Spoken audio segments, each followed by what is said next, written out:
Oh yeah. Oh yeah.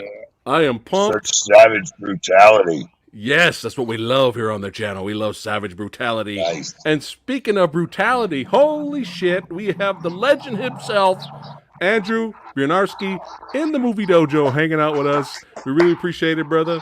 I know you're extremely busy, but it's an honor to have you here. We are fans, and we got Cryptik Soul in the house. That's right. Hell yeah. Real hip hop back. Fuck that mumble rap bullshit. It's all about real hip hop and metal. We're going to represent the metal nation. That's right. And the horror community. So it's awesome to have you here, Andrew, today. Let's see. All the Movie Dojo Army is showing up right now. We got DJ Anubis in the house, Jake Hall, Tyler in the house, Phat78, Heather Love, Stella 13. The awesome, wonderful Stella is here watching us, and soon we'll have more Movie Dojo fans showing up because they're gonna come up and they want to check out the man, the myth, the legend, Andrew here hanging out with us today. We're gonna have some fun talking. How have you been, my friend? I'm cool, man. Nice intro. Well, thank you. Gotta represent. Sure. Gotta keep it badass. Happy Memorial Day, everyone who celebrates the holiday.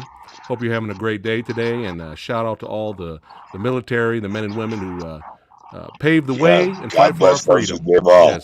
Yes. Yeah, happy Memorial, man. Yes, make sure we say thank you to those that fight for our freedom. God bless them that gave all for our country. That's right. That's right. All right. Let's see here.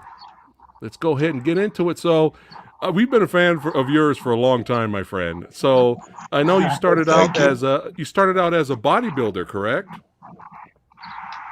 Yeah, that's true. Long time ago in a galaxy far away.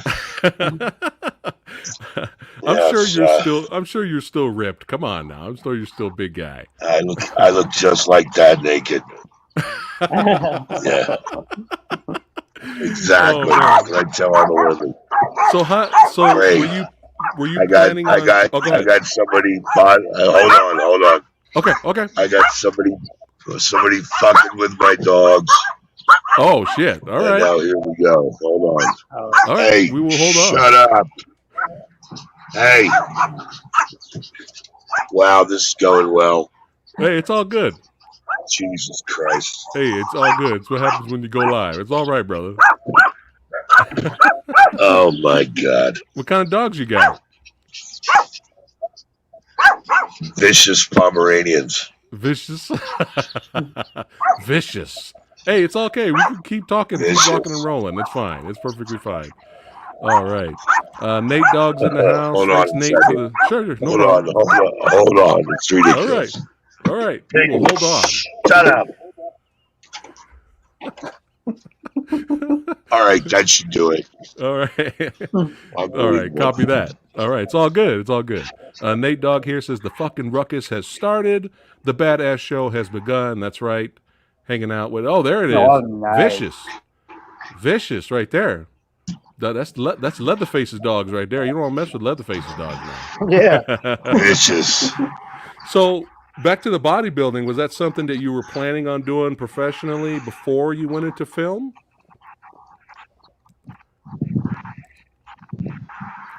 Repeat that? You know, I was into that, and I was into it for myself. I wasn't into it for other people, but nice. It sure got me a lot of attention everywhere I went. I mean, I was a social influencer before there was social media. Yeah.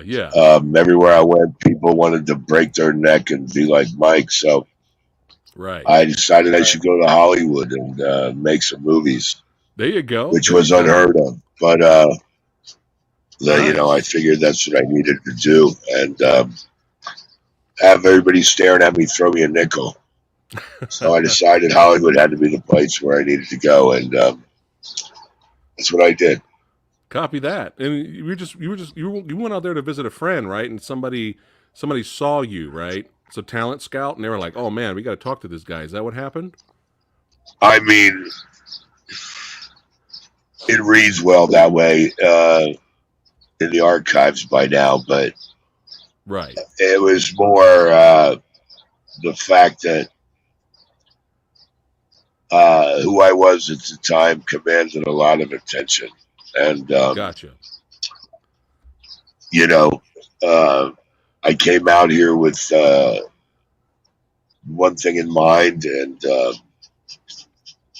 yeah, people took notice.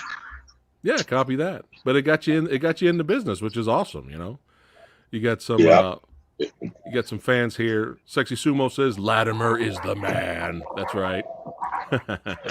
Nice. All right, so like your first kind of big gig was Hudson Hawk, correct? Yeah, I really got to thank Bruce Willis for having a career. In the beginning, it was his decision to let me work and star with him in that movie, and nice. He really mentored me a lot on that film, and unleashed my creativity in the genre. So yeah, it was a good experience. Nice. And I wouldn't have gotten into the films without Bruce Willis. Nice. Shout out to Bruce Willis. That's right, McLean's son. Yeah. But yeah, there's all-star cast in this. You got Caruso. Good guy, Bruce Willis. Love Bruce Willis. And I love your name in here. You know, my name is Butterfinger. He's like, no shit. It's good but yeah, good, Yogi. Yeah. It looked like you were having a blast. Look at you right here. Look like you had a blast making this movie. It's pretty awesome. Yeah, I've had fun. Everything I've ever done. Yeah, and over time, a lot of fun. Hudson Hawk's become a cult classic. There's a lot of fans of the film. What a great movie! What a great viewing experience. I mean, I can watch that movie 100 times. Classic, man. Oh man! And then we're going to move on to another fun favorite, Necessary Roughness, man. How was it filming on that film? Yep.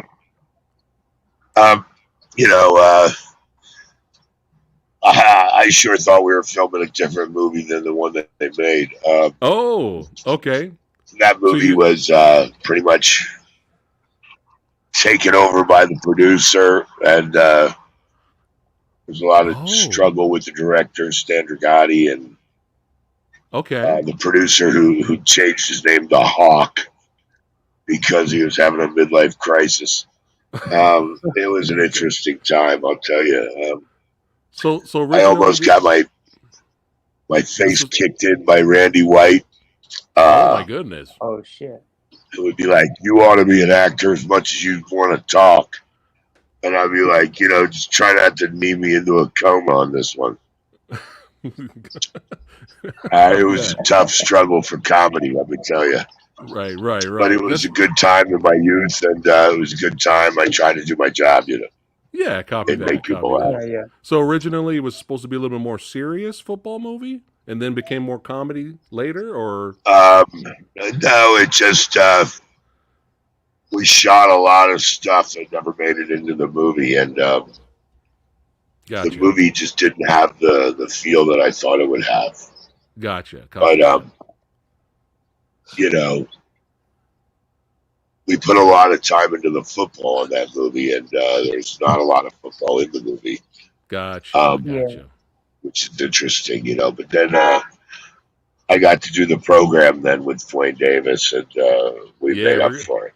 We're gonna get into that, but still, there's a lot of fans for Necessary Roughness. They had a good time with it.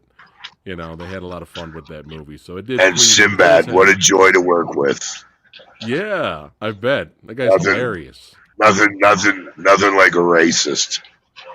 Nothing like working with a racist, a straight up racist. So unfunny racist.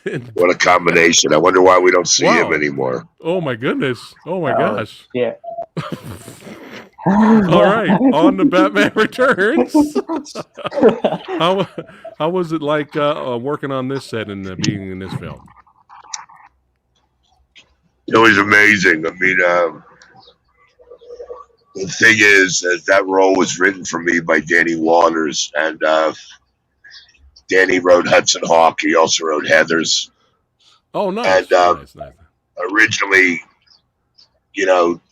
that role was pretty amazing, and there was all this S&M bondage, innuendo stuff, and hot scenes with me and Michelle Pfeiffer on the roof in the dark, and all that stuff got shredded during the making of the film. And the movie was like 8 months of filming. Yeah. Oh, there was there were ego clashes between Michelle Pfeiffer, Danny DeVito, and Michael Keaton.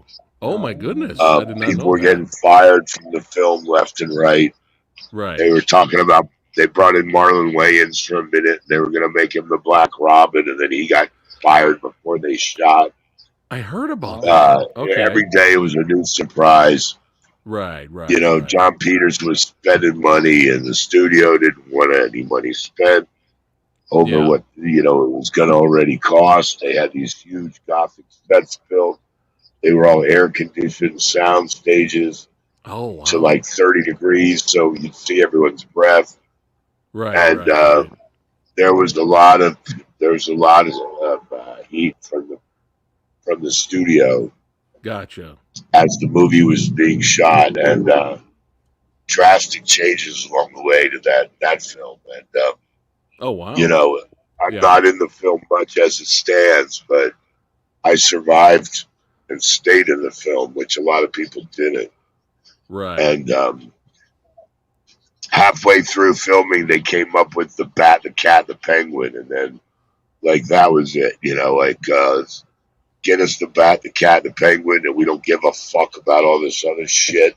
Yeah. And a lot of that was driven by Michelle Pfeiffer, who was absolutely neurotic and fragile. Oh my goodness! And her ego was like, we want more minutes of screen time in the film, or we're gonna walk. And it was a lovely bunch of politics that ruined that movie that could have been, but still a classic, great movie I'm proud to be a part of.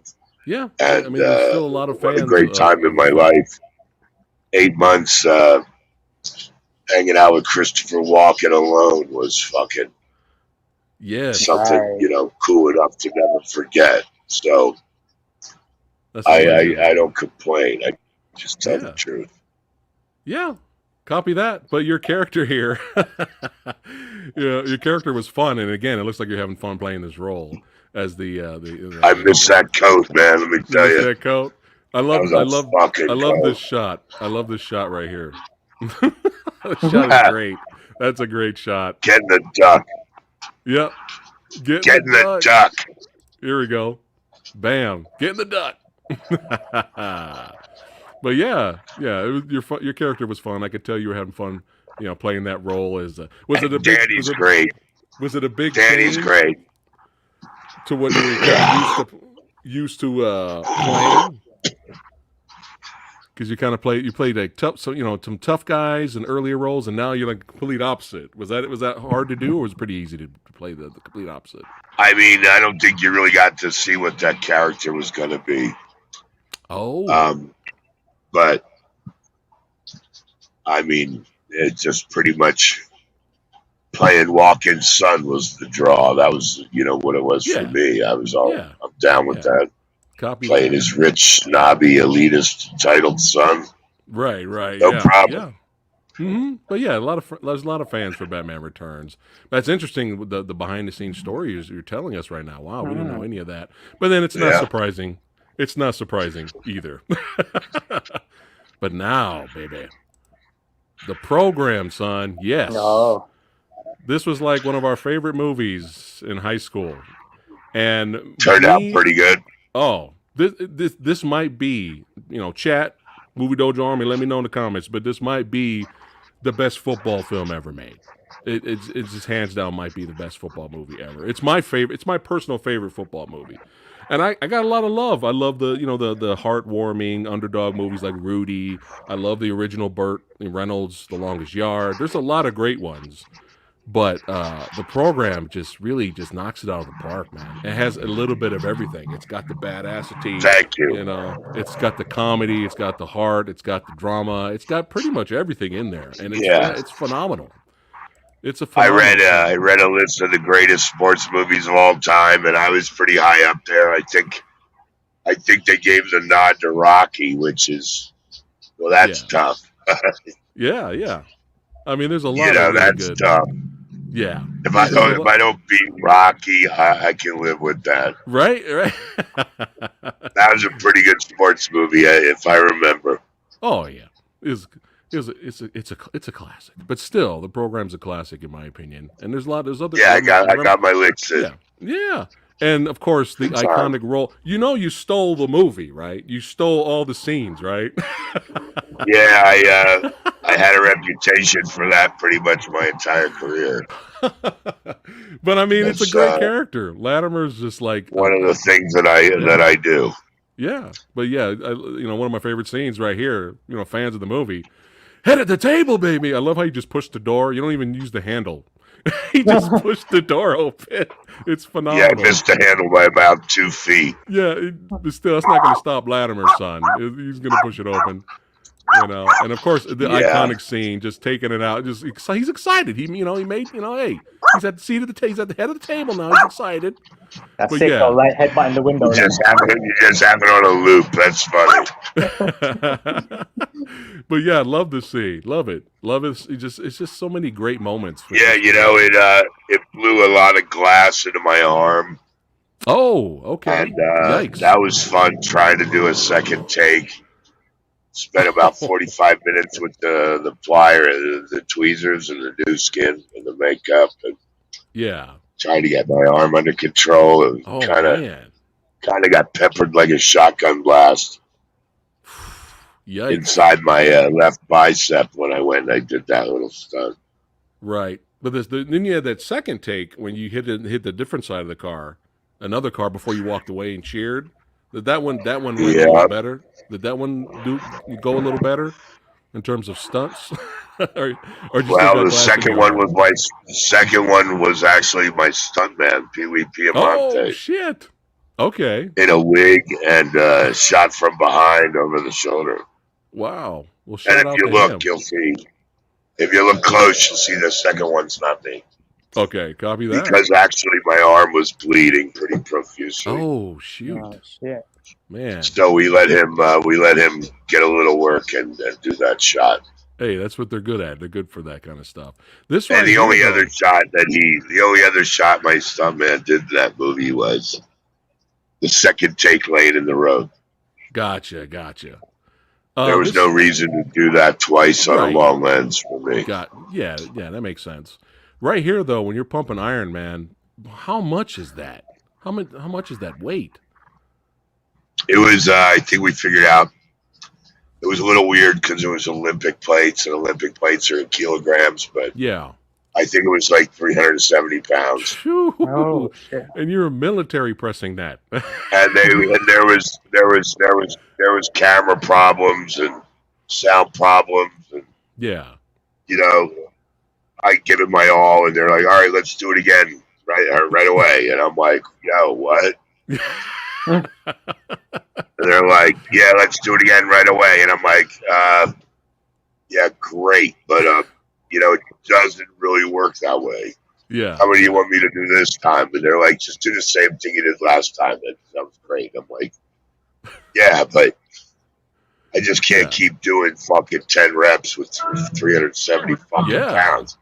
Yeah. You guys get your fucking issues together and fix your shit. And, I'll do the physically impossible. But don't keep asking me to do it. It's impossible.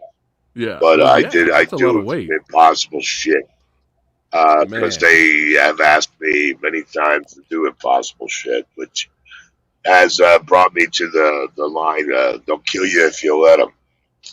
Right. So you gotta watch your ass. But yeah, hard work. I put a lot of that in there. Copy that. And of course, everyone's favorite, the iconic skull paint, which was so fucking badass, man. And this movie came out around the time where I was playing football in high school. And of course, this movie, we watched this movie all the time to get us pumped up. And all of us wanted to do the skull paint. We all wanted to do that in high school. But the coach said, no, you guys can't do it. I'm like, oh, man. But we all wanted to do it. That would have been epic. Yeah. That would have been epic. But, my grandfather predicted that would happen. And we all looked at him like, what? And he was right. That led to, the Raiders fans all painting their face and gotcha. Being crazy, and John Randall and face paint, definitely entered football at that point. Yeah, yeah. How was it with James Caan, the legend? James was great. He was a little difficult at first. Yeah. I think when he first came in, he was cracked out of his mind. Oh, my goodness. It was very hard with him and the director. The director was very green as far as director. He'd won an Oscar for screenplay for The Sting. But James Caan resented taking direction from him and treated him like, what the fuck do you know? Gotcha. Do it like this. And he was a handful at first, but he settled in, and eventually we had a great working experience. Oh, good. And then we went on to become friends. I think we're still friends. Nice. He would train at the Gold's Gym after that, alongside me. At the same time, I would train for 15 years after that movie. Yeah. And he gets pissed off. People like TMZ guys will accost him like leaving a restaurant in Beverly Hills. Uh-huh. Like to this day, and be like, James, what about the program? Do you think that movie you did way back then is reflecting what's happening in sports today? And James, like, what are you, fucking stupid? Like, what year is this? Yeah. You guys have anything fucking else to talk about? And I'll be like, they'll call me and be like, Andrew, give us the real comment. You're the star of that movie anyway. Fuck him. And I'll be like, oh, man, you put me in a position. But, it is what it is. Yeah, copy. If I was trying to live it down, I did it all wrong. Gotcha. Con was probably like, ask me about rollerball, goddammit. Speaking of rollerball, did you ever think you would be Thanks for your service. Did you ever think sorry, I had to thank an infantryman. That's all good. Copy that. Yeah, we thank them for their service. But speaking of rollerball, did you ever think you'd be in a remake, a James Caan remake? How did that go? Yeah. And filming that movie. Rollerball was it was interesting. LL Cool J ran a motorcycle up from behind me in between my legs. Luckily, didn't knobby tire my balls off. Stunt issues. I nearly broke my femur on the concrete track. Oh shit! Because of the physicality of doing that work, like I did on that track made of concrete. Oh, and filming that was special. Trying to get the shots and hold the shots around that figure eight concrete, track with the different grades. And the physical sacrifice was intense to get that thing shot. And, it was an ordeal for a movie that really wasn't that great. At the time, nobody saw it because they weren't interested in theaters. So when that movie actually came back and was released on, video. Straight to video, yeah. I got paid a huge amount of money because it was like, the first time anybody was interested in watching it was on video. So it was like a new film nobody had seen, so everybody waited to see that, and they rented the hell out of it. It probably I got a bunch of money, it probably did better on video, which is the case with some movies. Yeah, I made a bunch of money when it came out, but sweet. It was it was I had to leave that movie with inflammation onto my hip from physically hitting the ground, the concrete so many times to get a scene the way it needed to be covered. And you got to figure it out with your crew and the people in the loop. And nobody's ever used a track like that or built a track like that, so it's never been done, and you have to figure out how the fuck it's going to work. Right. And yeah, took a lot out of my body. Then I had to get on a plane and fly to Hong Kong. Nice. To do this martial arts movie, Black Mask 2, with a bunch of legendary Hong Kong people. And on the flight, I thought my femur was cracked and bleeding out. My leg blew up with like elephantitis and shit. Huge inflammation. By the time we hit 50,000 feet, I thought my skin was going to split on my thigh. Hold on. Shit.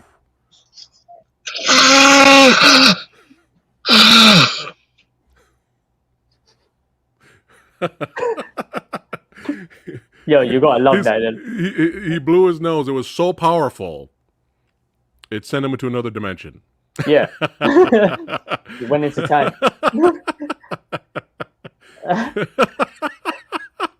There he is. Let me bring him back in here. All right, there he is. All right, I'm back.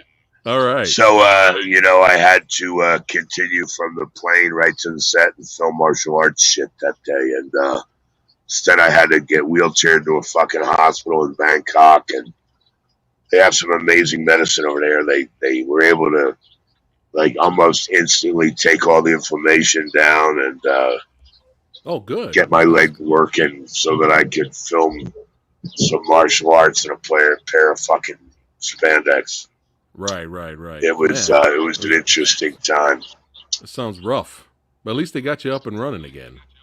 As much it's as been rough sometimes, but you gotta do the job, man. Yeah, copy that. You gotta make a hay when you gotta make the hay when the sun shines. That's something Bruce Willis taught me. But that movie had some pretty good other wrestlers in there as well, like Rob Van Dam. What's that? That had that movie had Rob Van Dam in there as well in Black Mask. Yeah, there's some good guys in that. Scott Adkins, who later went on to be a big star, and Rob Van Dam. Yep. Couple guys in that movie. Michael Bailey Smith. Some real cool people. Great experience. Terrible movie. That movie was clearly a money laundering triad fucking production. Right. I couldn't believe that the fucking movie they made out of that. I mean, it was like, what a steaming hot piece of garbage. But, the work was real. And we didn't know they weren't even going to try to make a fucking decent movie. They were all legitimate filmmakers across the world. But it was clear that movie was just to fucking spend money and make money and wash money because... Copy that. For such great filmmakers, I mean, they didn't really... I don't know who really put that movie fucking together. It was a joke. But the experience, I would never trade. There you go. You got the experience. So let's transfer to the different Van Damme now. So you work with Rob Van Dam. Let's back up a little bit. How was it working with? Yeah, Rob Van Dam's better to work with than Jean-Claude Van Damme. Here we go. Here we go. All right. There's a reason Rob Van Dam's in the Hall of Fame and Jean-Claude Van Damme is not doing much. So I've heard, man. Jean-Claude Van Damme really changed his act.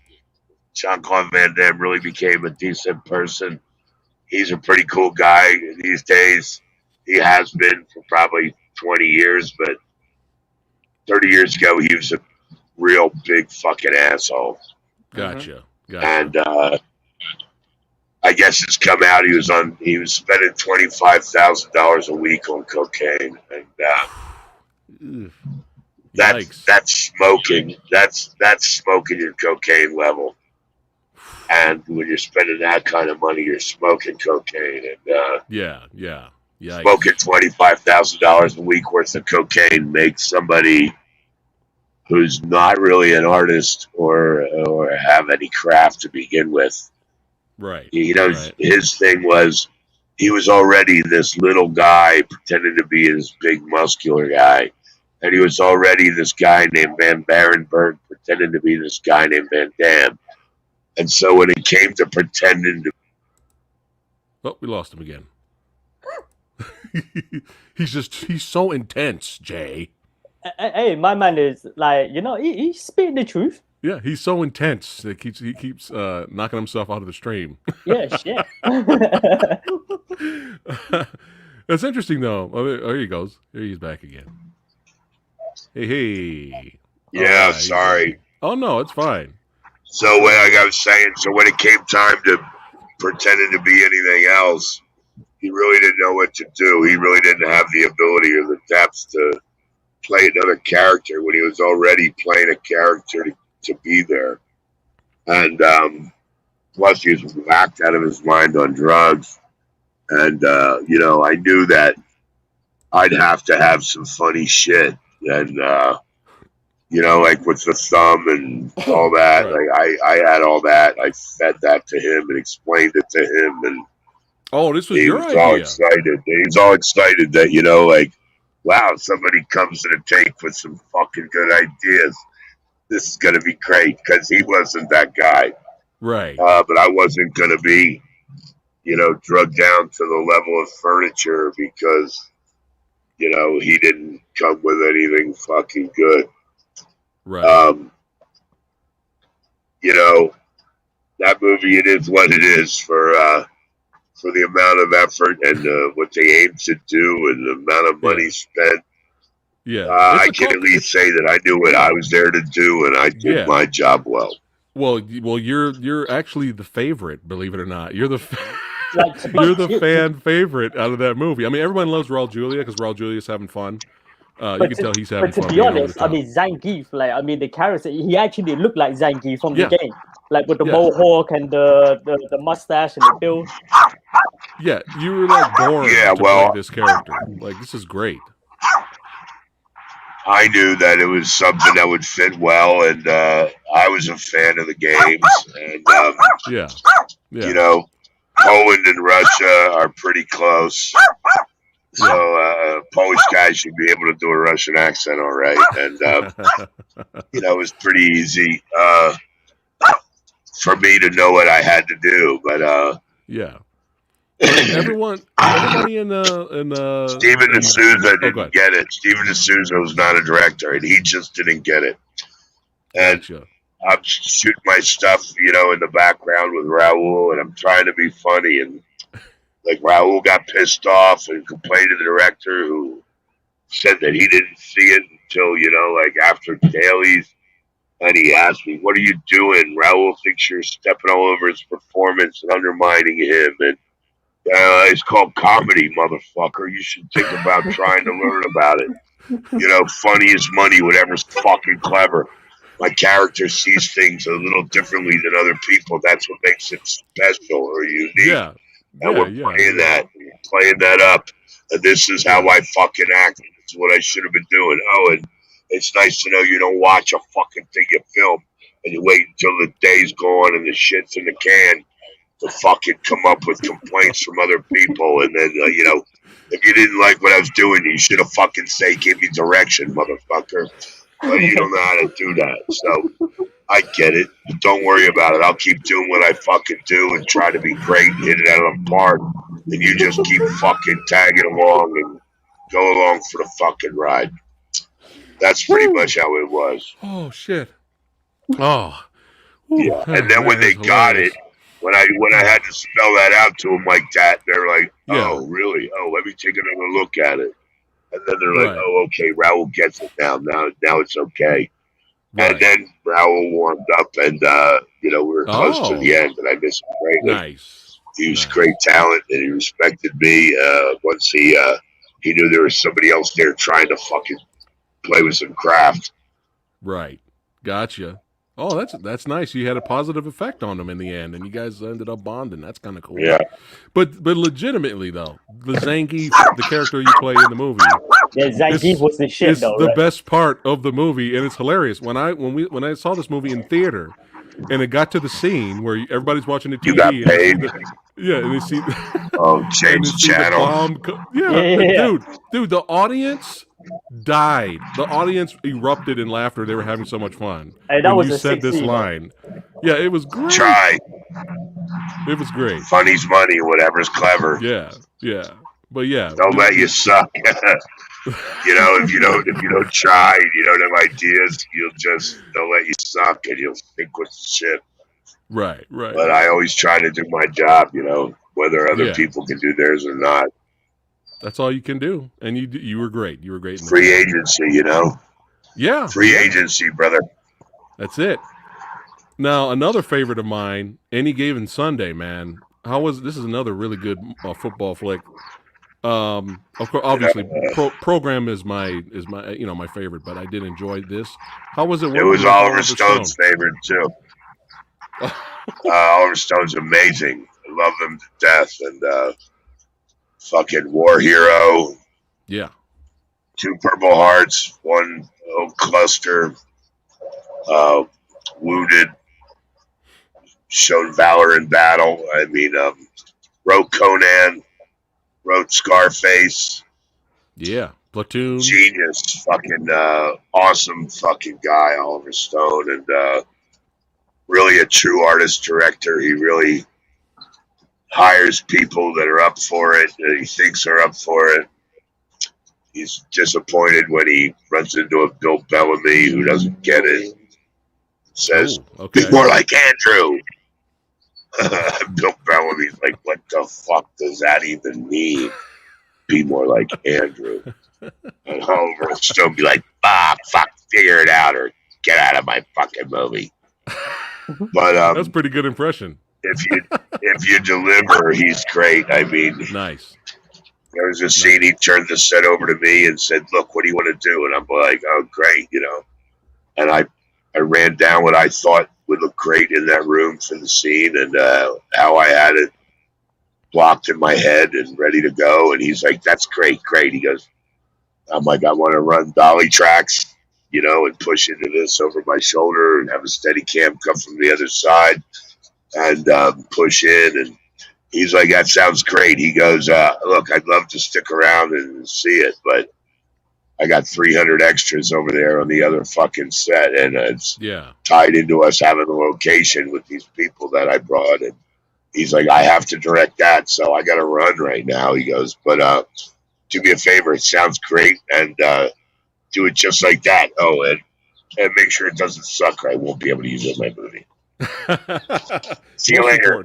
See you later. Break a leg. You'll be great. And I'm like, cool, I'm like, if you think you're creative, there's a chance for you to prove it. And, I that's awesome. Remember it fondly. Just fucking awesome, and Oliver Stone didn't tell me I was a great actor. He did, but, more impressively, he told Al Pacino I was a great actor to my face and said, Al, you're going to love working with this guy. How was you working with Al? I hear you're pretty good too. I said, I hear you're pretty good too. Like Jesus, he didn't just do that to me. Wow. But I'm glad he did. At the end of filming, I said, Al, I just want to say, sincerely, I want to thank you. You're amazing and generous. And nice. Andrew, stop. And I said, no, I'll never forget, the working with you and you everything people, see that you are and want to believe you are. And and he's like, Andrew, stop. Enough. And I go, no, but I'm trying. He goes, Andrew, I'll never forget working with you. Oh shit! How like, cool is that? And I'm like, well, fuck, that's what I mean, Al. I go, there it is. Thank you. I go, that says it all, I don't care if you're Al Pacino. You ain't seen the likes of me before, and you're not gonna since, and for him to say that, perfectly embodied what I was trying to say to him. He's just that kind of guy, and God fucking bless him. What a blessing it's been my career that I've had these opportunities and these experiences to work at a level with these type of talents. I mean, truly blessed. Oh man, that's awesome. That is awesome. But yeah, beautiful movie. Love the cinematography in this movie. Cinematography is great. Yeah, really good cinematography. But is this the biggest? Was this the biggest you've ever been in terms of like muscle mass? I was probably 310 pounds, pretty lean, but I've been 338 pounds, pretty lean. Right. Yeah, you were great. I mean, I was certainly. It's probably the biggest I've ever been on film.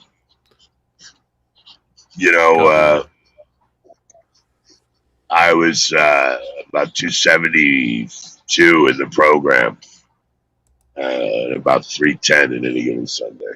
Oh wow! Yeah, you look pretty jacked. You look pretty huge right here.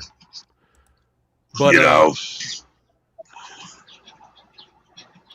have to ask the question because I've heard the stories, but since you were there on set, what was the beef? What was the deal between these guys, between LL and Fox? Yeah, I'll make it quick because I'm sick of all the bullshit versions I hear. Okay, let's do it. I was standing in Video Village, and there was a big camera crane on the field, and Jamie Foxx was standing next to the camera crane with his helmet on, and LL Cool J came right up from behind him, snuck up on him, sucker punched him in the head on the helmet. Jamie fell like a sack of potatoes. Oliver screamed in fucking distress. Said, Andrew, do something. Oh, shit. And I tackled LL and held him down on his face with my body on top of him, with him on his belly. And I told him to find Jesus and to not be a fucking asshole, and that if he sent this production into a fucking insurance fucking claim and prevented Oliver Stone, who gets his financing from fucking arms dealers and fucking shit like that. Like, oh wow, give me a fucking break. You think you're gonna have a career if this $100 million film fucking is fucking now canceled and fucked up and not released because you fucking beat up the star halfway through the fucking filming of it? Wow. One of the lead characters, you fucking jerk. Wow. I'm telling you, you'll fuck up. And as I'm doing that and holding him still, Jamie Foxx's trainer / sensei came scrambling up and got on his knees, calling LL a motherfucker, and started trying to aggressively remove his eyeballs as I was standing on top, laying on top of him, holding him down. And It took quite the effort for me to keep him from losing his fucking eyeballs and to get that guy fucking off. And, what a day that was in the annals of history. And to this day, I like to remind Todd that he'd be blind if it wasn't for me. Wow. And those are the facts, and fuck every other story that I've heard. Nice. It was quite the incident. Gotcha. The whole thing was regrettable and embarrassing, in my opinion. Yeah, it's very memorable. Unprofessional. Yeah. But it figures you had to be the enforcer. It figures, Let Andrew handle it. I do not hear anything. When shit gets real, let Andrew get in there. You hear a pin drop after that mic drop. Copy that. So how was it working with Michael Berry? Seriously, I don't hear nothing. Oh. Give me a level check, guys. You sure. talking? Yeah, we can hear you. Can you hear us? Yeah. Hey, man, the audio's out. I can't hear a fucking word you're saying. Okay. Hold on. All right. Hold on. Maybe. Oh yeah, he might have to come back out and come back in. Yeah, I wonder why L hit him. I was trying to ask him. It's got to be some. It's got to be some kind of ego thing. What do you think? What have you heard, Jay? Before he comes back, have you heard? Was this just ego? I didn't even know this, man. Like, you didn't know about this? Yeah, I knew about this. That's why I had to ask him. Shit, man. All right. Now I can hear you again. All right. Awesome. Nice. Awesome. Copy that. Yes, I was going to ask you, how was it working with Michael Bay on Pearl Harbor? You know, I got. It was amazing. It was quite the honor. I'm moving right now to get a little shade from where I'm at. Copy that.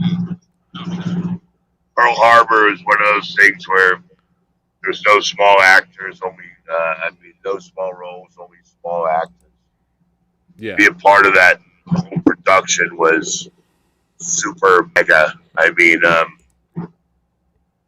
Jerry Bruckheimer brought a lot of the survivors that remained to the set with their spouses and had them watch me do that scene where I drowned and saved my crew, and they were the guys, you know, and they were all teary-eyed and calling me a hero, and I was just honored that I had the opportunity, you know, to tell that story and awesome to recreate their actions on such an epic scale with such resource. And you know, Michael Bay is called an asshole a lot, and you know, but I witnessed Michael Bay on this huge production trying to work with a crew of over 1,000 people on location, and you had bombs going off and hazards and everywhere that were very real and great aim. And you know, his aims were true. And he would say he'd ask something 5 times in a row, and people would still be fucking talking and having conversations amongst themselves. And you know, like, Disney had asked him to fucking pay for the rest of the film himself, you know, and his agent was stealing his fucking money. And, you know, Michael Bay was getting a rough stick. And, you know, so the 5th time nobody fucking listened to him, he'd be pissed off and be like, Jesus Christ, everybody shut the fuck up if you're not part of the, you know. And all these assholes, they only hear Michael Bay when he says, oh, you assholes, shut the fuck up. And, you know, I hear Michael Bay ask these assholes 5 times politely to pay attention to the fucking work going on and respect it. And none of them hear that. And they, you know, end up saying Michael Bay's this and that. But I thought he was very patient considering, you know, the amount of assholes he had to wrangle.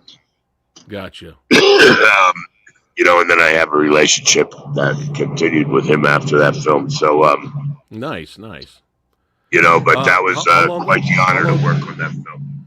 Nice. How long did it take to do the fight? Cuba Gooding, on the other hand, is a punk. Copy that. Huge punk. What did he complain about this boxing? He was afraid to. He was afraid to even rehearse. Really? He was afraid to even. He didn't even want to work out and train in the gym with Benny the Jet and myself. He didn't want anything to do. He didn't want anything to do with any of it. And it wasn't until we were on the deck on the battleship and I was doing wide shots with this stuntman and it was popping off. Only then was he comfortable to jump in and do his little thing. But what a bitch. What a little bitch-made boy he is. No respect for that punk. Wow, that's bad. That's pretty bad. I met, and Benny the Jet's a badass. That guy's legit. I ran into him twice. He's a great guy. Gotta love Benny the Jet, he is. Yeah, he's a cool little guy. Yeah. Definitely a legend. Oh, yeah. Undefeated. So now let's get to the nit of the grit here. Oh, quick shout out. Loved your Lobo, by the way. You as Lobo was a lot of fun. Yeah, me too. Thank you. I mean, I have not seen a better live action version of Lobo yet. I mean, you're like you. Yeah, like I saw the Lobo they casted in the Krypton show, and I was like, who is this guy? Who the hell is this guy? Joel Silver holds a grudge against me from Hudson Hawk. I might have made a few lapses in judgment, right, in my youth on that film, which was a lot to handle. It was 6 months around the world. And I had an issue with the hotel once along the way, and he didn't like that happened. And basically, I felt he went from being a big fan to kind of turning sour on me. And, he has the rights to Lobo and always will, and Warner Brothers won't take that away from him. And, even one of the producers from Higher Learning was a good friend of mine and became a development executive for Joel Silver, a vice president of development. And, I had a meeting with him at Silver Pictures, but Joe wouldn't come out. Joe wouldn't talk. And, it never went anywhere. And it's a shame. I really tried to push, that was back when like Val Kilmer made a tape for the Doors. And I really did all this stuff to try to get the job and lobby Warner Brothers. And, they're still, they don't know what the fuck they're doing with Lobo, and they don't get it. And I haven't seen any of the clowns that have been attached to it come anywhere close to even getting what the fucking is cool about it. So they don't understand black humor and ultra violence. That's what Lobo's all about. How that can be a fun thing. Yeah. Well, that's and in the world we live in today, I don't know if Lobo has an open hell. Probably not. Most likely, probably not. Even though fans have been wanting to see it. It's the one thing I'd get in shape for to do in a minute. Oh yeah. Well, you got the character. That's why I wanted to give a little quick shout out to the short you made. Yeah. You totally nailed it. But speaking of nailing it, how did you get the role to play the iconic? Well, you skipped over my work with the incredible late John Singleton, and I'm not going to let that happen. So. Oh no, it's on here. I gotta at least mention his name. I got it here. Say what an experience. Yeah. What an experience working with the late John Singleton, who was a dear friend to the end, and I miss greatly. And tragic bullshit that his mother basically let him die and fucking facilitated his death, which is a crime. Yeah. But I'm not the police, but I will fucking say what I think. And that's right. He didn't need to die. They kept everybody away from him until he died, to even let people know what was really going on and how serious it was. And that family was after his money, and that's what they got. Oh, that's terrible. And that's disgusting. Yeah. I feel for his kids. Yeah, and very talented director.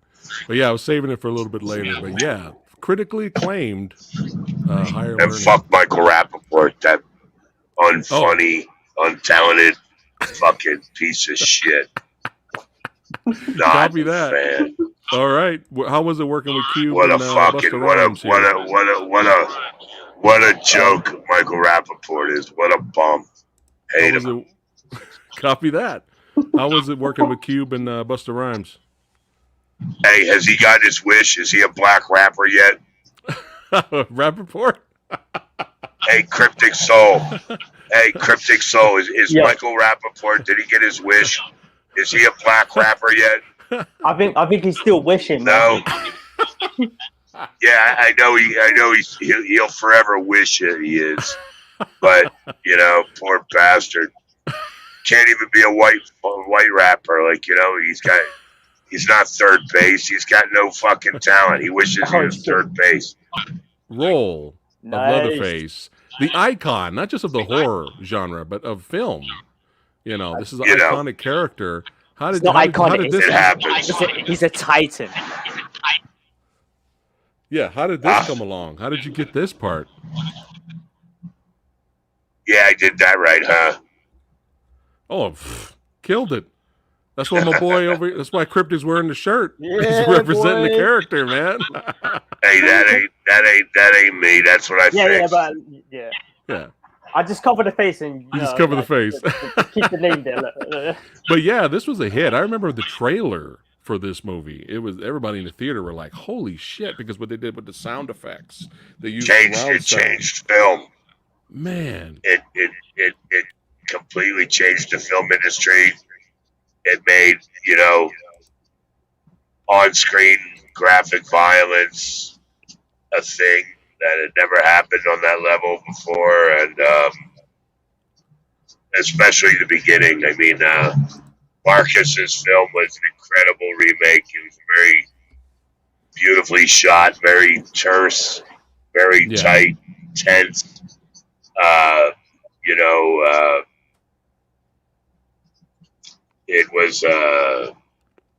It wasn't as much. It was a horror film, but it was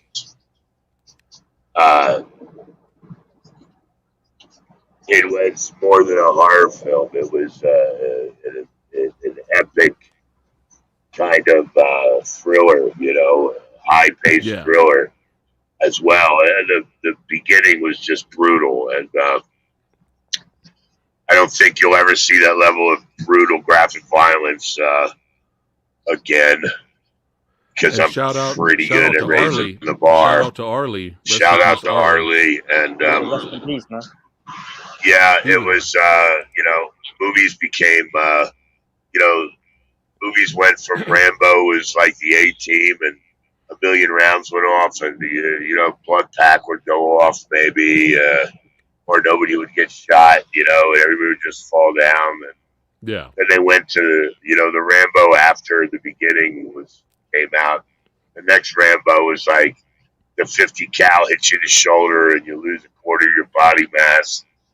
It hits you in the head, your head comes off. Yeah. They're just like, as would really happen. And that was the first that they ever got real with shit. And nobody got real with shit until I did. And I love the look. And really horror movies were like, horror movies would jump scare and fake scare. It's bullshit. And be full of shit and not deliver on the promise of being terrifying or scary even, really and nailed the I set out to change that. Nice. And it worked. Oh, yeah. It was a huge hit. And cinematography is great. The mask is great. It's like I brought chainsaws back to the lexicon of American pop culture. Like, they added chainsaw to open season animated movie, like they had to throw an ad into the, like they used to add to sell Hostel with a chainsaw. Like, all of a sudden Aqua Teen Hunger Force got chainsaws. All of a sudden you buy chainsaw fucking keychains gas station, like chainsaws were really fucking everywhere after that. Yeah. And I thought that was pretty cool. I love this shot. You got to have the iconic shot of you slamming the door. Love it. It's really badass. And you even cranked up the violence even more, which I absolutely love. It's fucking badass with the Texas Chainsaw Massacre at the beginning, the unrated version. Oh man, loving the gore effects, the practical effects work is really great. Really good. Right on.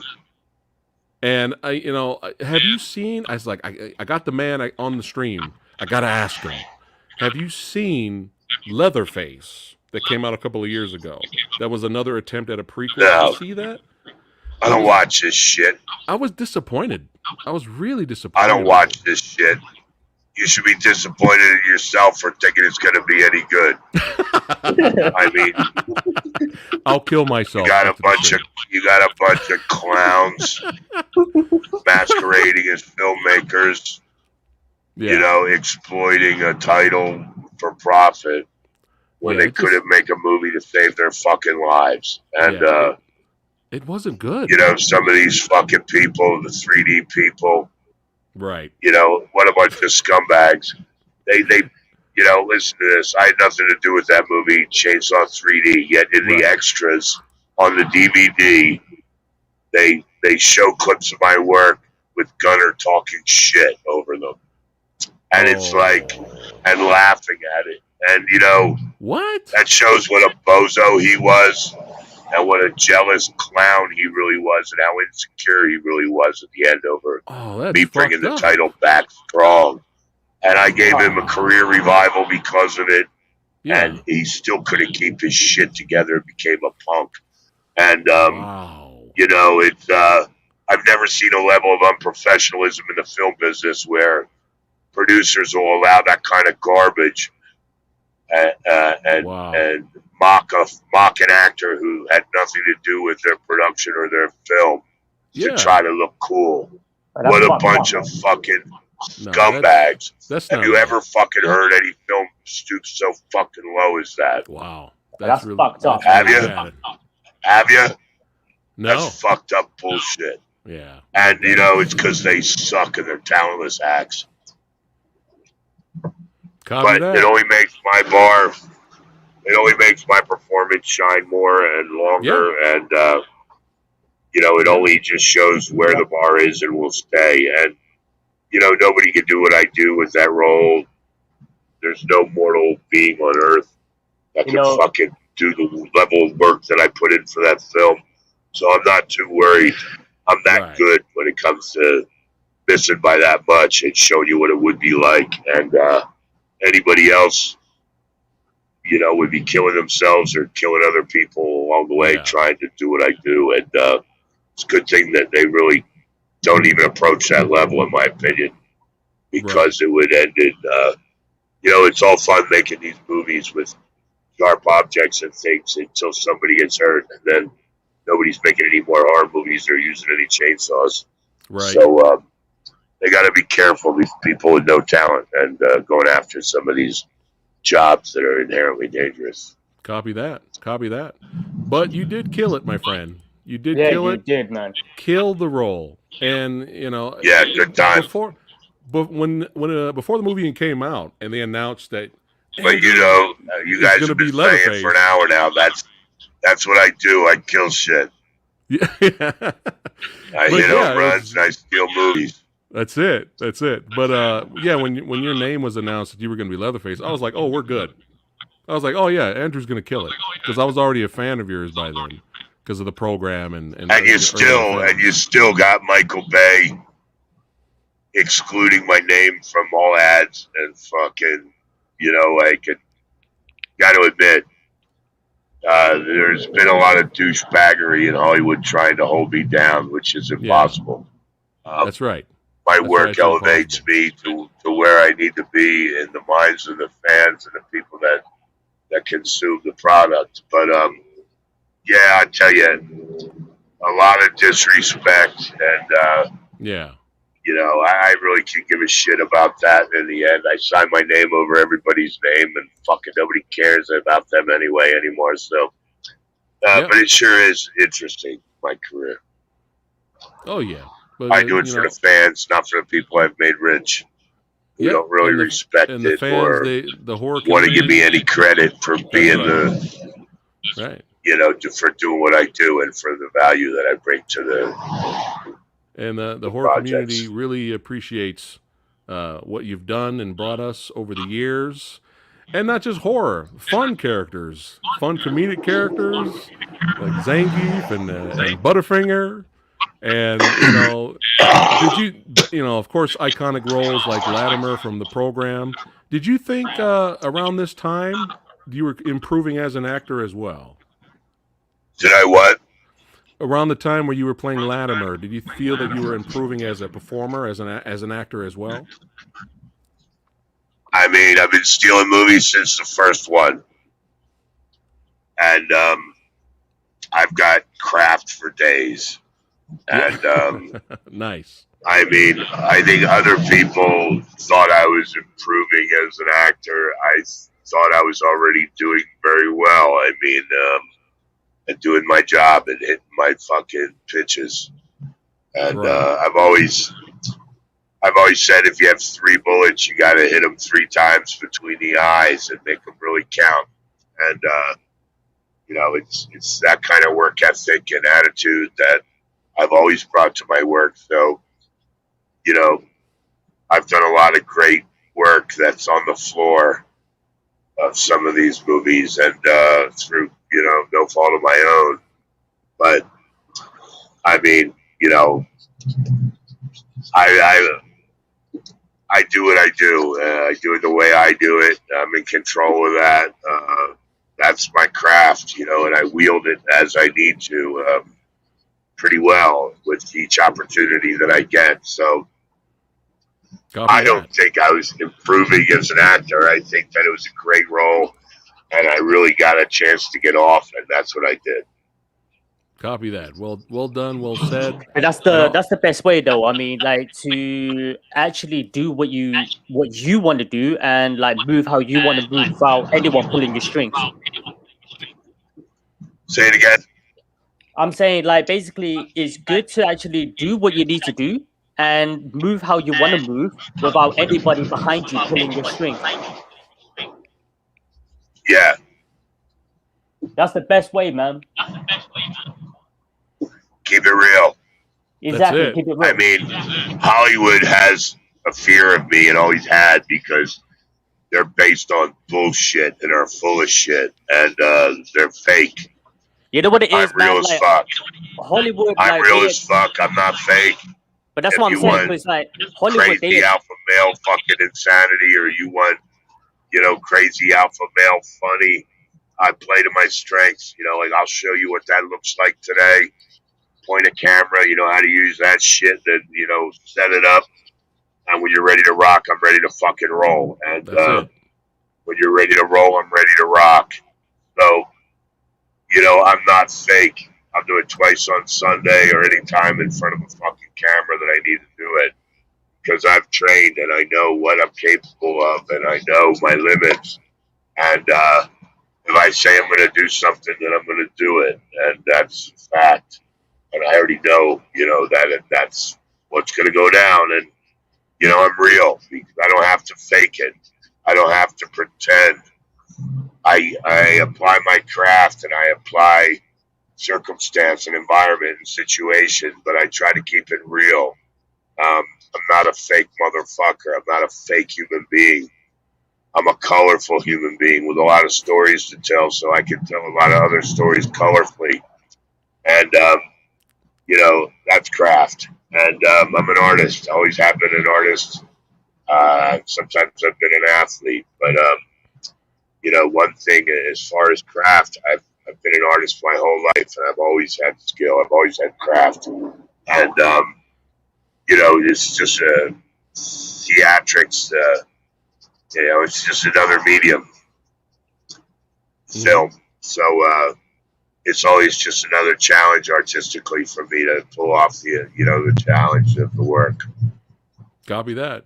Jay, did you have a question? Or you had something to say? But get better. When you say get better as an actor, you know, acting is being fake. Faking like a human being, and the human conditions is not new or unique to any of us. The human condition is something we all, you know, suffer from and live with. And the stories that are human stories are, you know, you make into artistic storytelling for whatever purpose you're trying to achieve.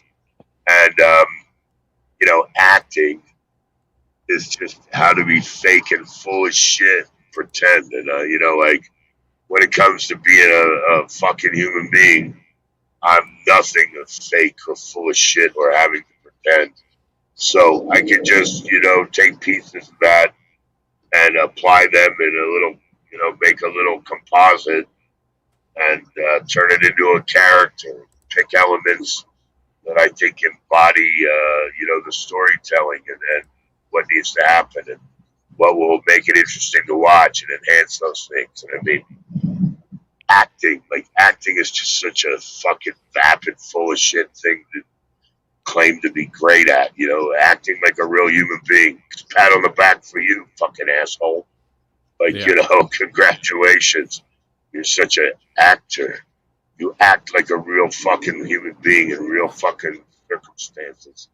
Wow, like that was a big stretch for you fake motherfuckers, huh? But that's how it is in Hollywood, the town of bullshit, fucking make believe. So you fake it till you make it. I guess that's how they do it. But I was real as fuck, and I figured I'd try to make it like that. And so they're very scared of me. A lot of Hollywood fakeries. Gotcha. I'm okay with that. Hey, it's all good. There's nothing wrong with keeping it real. We appreciate you keeping it real here on the channel. But we don't want to keep you. We don't want to keep you too much, Jay. Really quick before we wrap it up. Yeah, like what I wanted to say is I totally agree with you 100%, man. Because like in Hollywood right now, they expect everyone to bend over, take one, and kiss ass. You know what I mean? And you know, like it works the same way in music as well. And I'm not really the type like to basically bend over and take one in the rear like that. You know what I mean? And if I was gonna do it and it's gonna take slow, I'd rather take that route instead of like basically sucking dick like to the top. Right. You know, I hate to tell you this, but I can't hear a fucking word you just said as much as I tried. Oh shit! I was spitting some wisdom there. No, what I was trying to say. What we're saying is that Hollywood right now, they expect people to bend over and take one in the rear and basically kiss ass. And it works the same way with music as well. That's the only reason why I never really followed the standard system in music. And I basically done my own thing because I'm not the type to basically take one in the rear. And I'm not the type to suck dick to get to the top. Now, if my role that I'm doing is going to take long to get there, then I'd rather take long than suck dick and be fake. Well said. Well, look, it's all crafty bullshit. And if you reach into your pocket and get your best handful of your best craftiest bullshit, you throw it as straight as you can and it flies straight and sticks to the wall, damn, don't you throw some good crafty bullshit. And if somebody else thinks they throw good crafty bullshit and they're a crafty bullshit expert, good. Sign your name on your shit. I'll worry about my crafty bullshit, put my name on that, and that'll be that. And, you know, at the end of the day, it's all just crafty bullshit. And, you know, whatever's clever, make it fucking sick. Yeah, That's it. Well, Andrew, it was an honor and a pleasure to have you here, my friend. Thank you for keeping it real here on the channel, being yourself. We really appreciate it. It's very entertaining. It's always great to have you here. Something you don't get from Hollywood. There you go. We love it when you keep it real. And, all right. And like we say to all our guests. And, thank you to all my fans out there. Yeah. So we're looking forward to your future projects. With you today. Yeah. And make this your second home, Andrew. You're always welcome to come back anytime, my friend. All right. Hey, rock on, rock strong. You guys take care. All right. I'm out of here. Take care. Hold on, Andrew. Don't go anywhere yet. All right, guys. Don't forget, tomorrow, Is It Really That Bad episode, 6 p.m. Pacific time. Alien versus Predator Requiem. We're going to be talking about that tomorrow. And Thursday, Versus is going to be Con Air versus The Rock. Make sure you guys tune in this week. It's going to be a fun week. But we'd like to thank all you badasses for watching. Make sure you follow Andrew's work. That's right. Keep up. Buy those Latimer jerseys. That's right. And support my man for keeping it real. And we'll see you badasses tomorrow. Take care, guys. Peace.